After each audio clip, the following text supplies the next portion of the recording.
bu güzel dünyada.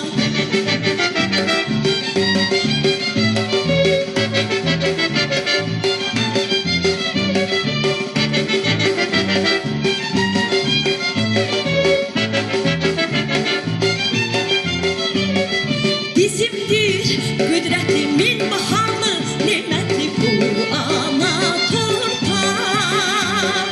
Bizimdir sıradan gün ve gün ucalan bu Azerbaycan.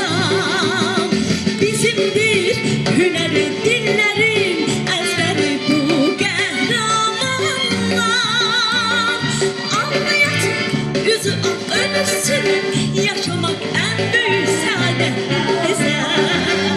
Ömür güzel, gün güzel, bu güzel dünyada insan hoşbəxtdir, bəxtiyardır bu güzel